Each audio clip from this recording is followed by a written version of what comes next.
Olá pessoal, vamos dar sequência a todos os vídeos que foram falados sobre lifting, mas hoje sobre lifting cirúrgico. Por que a cirurgia de facelifting, ou chamado de ritidoplastia, ou cirurgia da face, causa tanto medo? Por que os pacientes chegam aqui temerosos de ter que submeter uma cirurgia da face? Será que é pela exposição do nosso rosto, que se der qualquer tipo de complicação ou resultado indesejável, o paciente não consegue camuflar ou tampar? Será que é o medo da cirurgia? Será que é o medo de ficar estigmatizado com um resultado artificial? O que leva esse paciente a ter medo? Então, toda semana eu recebo paciente com indicação de cirurgia da face que quer operar, mas com muito medo, e eu tenho que explicar, acalmar e mostrar que é totalmente possível realizar um facelift tendo um resultado natural. Mas o que leva ao maior medo? Na minha experiência, fica muito claro que o paciente tem medo de ficar artificial, tem medo de ficar com resultado estigmatizado. Por quê? Viram na mídia, viram através de colegas, resultados não tão satisfatórios. Todo facelifting fica esticado? Não. Por quê? Depende da tração. Hoje o facelift, as técnicas mais modernas, o que a gente faz? A gente realiza um descolamento da pele parcial, trata mais a musculatura, os planos profundos que estão atrofiados, que estão frouxos, através de pontos, ou seja, a gente cria uma cinta interna abaixo da pele nessa musculatura, reposicionando essa musculatura e somente ajusta a pele. Então, o que antigamente fazia o facelift somente puxando pela pele, hoje não. Hoje a gente reposiciona a musculatura e ajusta a pele.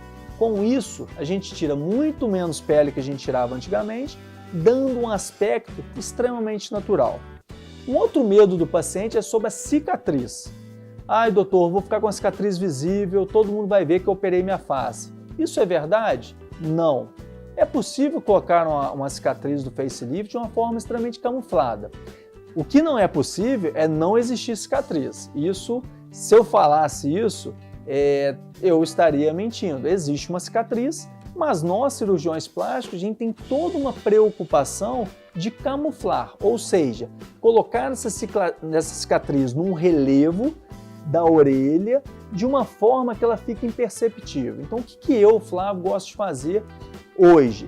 Eu entro dentro do couro cabeludo, uma linha dentro do cabelo que não dá para aparecer, e venho contornando por dentro da orelha de uma forma que não fica uma cicatriz reta na frente da orelha. É uma cicatriz que ela contorna o relevo, passa por trás do tragus, ou seja, não fica visível aqui na frente, contorna por trás da orelha e entra no cabelo, ficando pequenos trechos de cicatriz visíveis que, com o passar dos meses, vai atingindo a cor da pele, se torna muito imperceptível. Só se uma pessoa chegar muito próximo que ela pode perceber qualquer linha de cicatriz, mas mesmo assim é muito difícil. A pessoa tem que prestar muita atenção e querer olhar muito para achar ali uma cicatriz, porque a gente tem a preocupação de quê? De contornar o relevo da orelha, que é uma região com essa região da antihélice, do tragus, do lobo da orelha, que a gente pode contornar e deixar uma cicatriz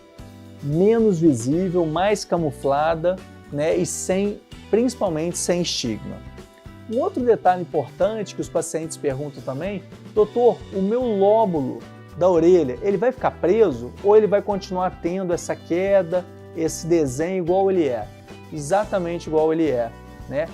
Tecnicamente falando, a gente consegue manter o lóbulo, se ele é um lóbulo solto ou se ele é um lóbulo fixo, da mesma forma como o original, sem ficar ele tracionado, sem ficar ele com estigmas cirúrgicos. A forma mais comum que a gente observa do lóbulo estigmatizado é quando ele fica preso, é quando ele não fica com essa pendente, né? A não ser aquele paciente que tem o lóbulo fixo, a gente vai manter a característica do paciente. Mas para os pacientes que têm o lóbulo mais soltinho, com movimento, a gente tecnicamente também consegue manter ele igual à forma original. E aproveitando aqui, a gente também realiza na cirurgia, quando necessário, a redução do lóbulo. Por quê? Com o envelhecimento, nós vamos perdendo volume do lóbulo, dessa parte inferior da orelha, e ele vai ficando alongado, vai ficando murcho e caído. Então é possível a gente corrigir e deixar ele mais estético. Desde da flacidez, né, que é o alongamento dele, como também preenchendo ele, deixando ele um pouquinho mais volumoso, igual é quando a gente tem uma idade, vamos dizer assim, não tão avançada, 40, 50 anos, que a gente ainda tem volume nessa área. Então por que o medo? Qual que é outra dúvida sobre o facelift muito comum? Doutor, você vai puxar e meu sulco vai desaparecer? Eu sempre respondo, se eu tiver que puxar a ponto do sulco desaparecer, vai ficar artificial. Então eu sempre deixo bem claro para o paciente que eu vou tracionar o necessário para melhorar o contorno da face, mas se caso ainda tiver um leve sulco, depois a gente pode realizar um preenchimento com ácido hialurônico, ou então durante a cirurgia, se a paciente já tem um sulco muito forte, mesmo tracionando, fazer um preenchimento com gordura, uma lipoenxertia já no ato cirúrgico. Então vocês podem perceber que muitas são as dúvidas dos pacientes, muitos são esses medos que a gente vai desmistificando e mostrando para ele que as técnicas atuais são técnicas avançadas e que a gente consegue resultados naturais.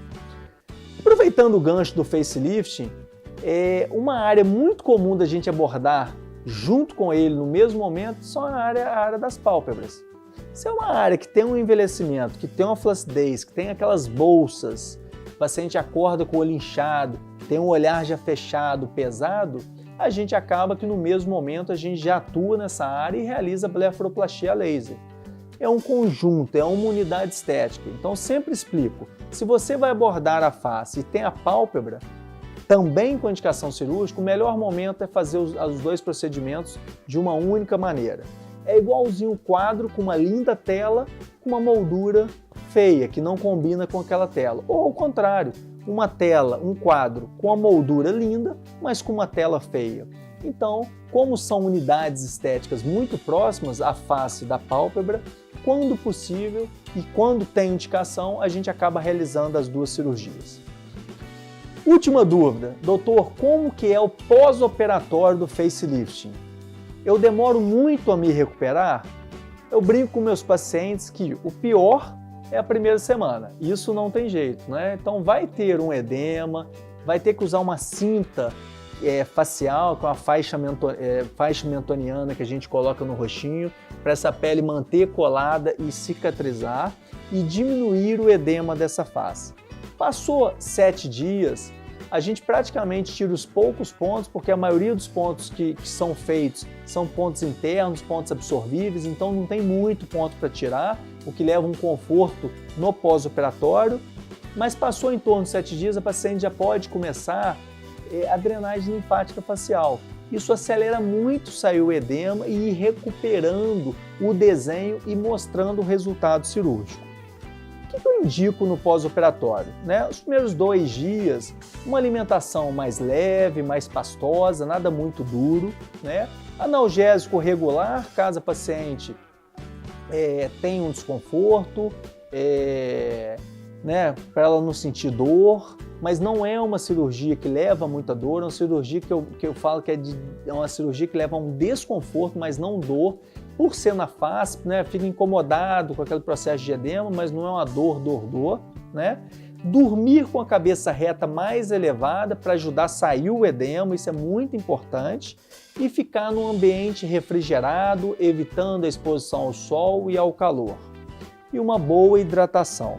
Então assim, dormir com a cabeça elevada, se hidratar, não se expor ao sol e ao calor, realizar drenagem linfática facial, usar a cinta cirúrgica na primeira semana, são as principais indicações e orientações que nós damos no pós-operatório. Fica aqui mais uma dica. Hoje nós abordamos tudo sobre facelifting cirúrgico. Tire suas dúvidas com o seu cirurgião plástico da sua cidade. procure um cirurgião plástico membro da Sociedade Brasileira de Cirurgia Plástica e qualquer dúvida esclareça através do nosso site www.drflavioresende.com.br.